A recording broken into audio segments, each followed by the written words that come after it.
Welcome to yenammasamayal. நம்ம இன்னைக்கு வரகரிசி புலாவ் எப்படி பண்ணுறதுன்னு பார்க்கலாம்.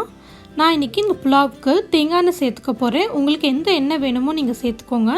2 டேபிள் ஸ்பூன் தேங்காய் எண்ணெய் சேர்த்துக்கலாம். அதோட ஒரு பெரிய வெங்காயத்தை நல்லா நீளமாக அரிஞ்சு சேர்த்துக்கோங்க. இப்போ வெங்காயம் வந்து நல்லா வதக்கிக்கலாம்.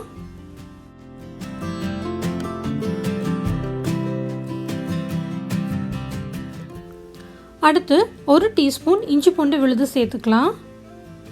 இப்போ இஞ்சி பூண்டோட பச்சை வாசனை போகிற வரைக்கும் நல்லா வதக்கிக்கலாம்.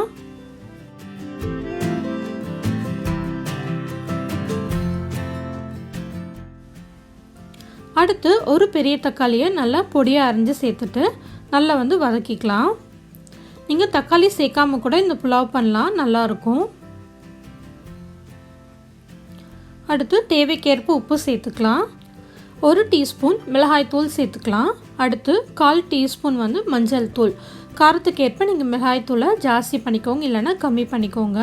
உங்களுக்கு வேணும்னா நீங்கள் பச்சை மிளகாய் கூட நல்லா நீளமாக கீறி விட்டு சேர்த்துக்கலாம்.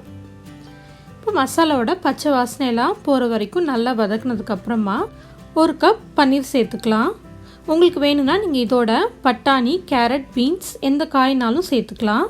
இப்போ பன்னீர் வந்து லைட்டாக வதக்கிக்கலாம்.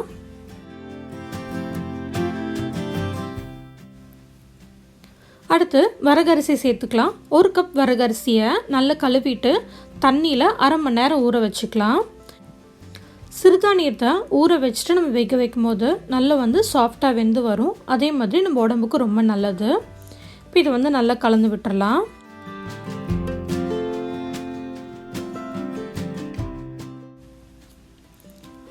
இப்போ 1/2 கப் வந்து தேங்காய் பால் சேர்த்துக்கலாம். தேங்காய் பால் சேர்த்து பண்ணால் ரொம்ப நல்ல வாசனையாக இருக்கும் இந்த புலாவ். அடுத்து 1/2 கப் வந்து தண்ணி சேர்த்துக்கலாம். நீங்கள் வந்து தேங்காய் பால் சேர்க்காமல் கூட இந்த புலாவ் பண்ணலாம். இந்த தேங்காய் பாலுக்கு பதிலாக 1/2 கப் வந்து தண்ணி இன்னும் ஜாஸ்தியாக சேர்த்துக்கோங்க. இப்போ இது எல்லாத்தையும் நல்லா கலந்துட்டு மேலே வந்து கொஞ்சமாக கொத்தமல்லி இலைகள் தூவிடலாம். இப்போ இதை மூடி போட்டுட்டு ஒரு 15 நிமிஷத்துக்கு மிதமான தீயில வச்சு வேக வச்சுக்கலாம். நீங்கள் இதே புலாவை ப்ரெஷர் குக்கரில் பண்ணுறதா இருந்தால் 2 விசிலுக்கு வேக வச்சுக்கோங்க, நமக்கு சரியாக வெந்து வரும்.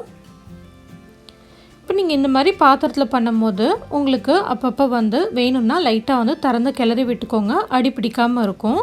இப்போ 15 நிமிஷம் கழித்து திறந்து பார்த்தா அவ்வளோ சூப்பராக வெந்திருக்கு. இப்போ லைட்டாக வந்து தண்ணி இருக்க மாதிரி தான் இருக்கும். ஆனால் ஆறுனதுக்கப்புறமா இந்த தண்ணி எல்லாமே இழுத்துட்டு நல்லா வந்து உதிரி உதிரியாக பொலன்னு வந்துடும். நமக்கு தேங்காய் பால்லாம் சேர்த்து பண்ணியிருக்கிறதுனால ரொம்ப நல்ல வாசனையாக இருக்குது. குழந்தைங்களாமும் ரொம்ப விருப்பமாக சாப்பிடுவாங்க பன்னீர்லாம் சேர்த்துருக்கிறதுனால. நீங்களும் இந்த சுவையான ஆரோக்கியமான வரகரிசி பன்னீர் புலாவை செஞ்சு பாருங்கள். இந்த வீடியோ பிடிச்சிருந்ததுன்னா லைக் பண்ணுங்கள். என் அம்மா சமையலை சப்ஸ்கிரைப் பண்ணிக்கோங்க. தேங்க்ஸ் ஃபார் வாட்சிங்.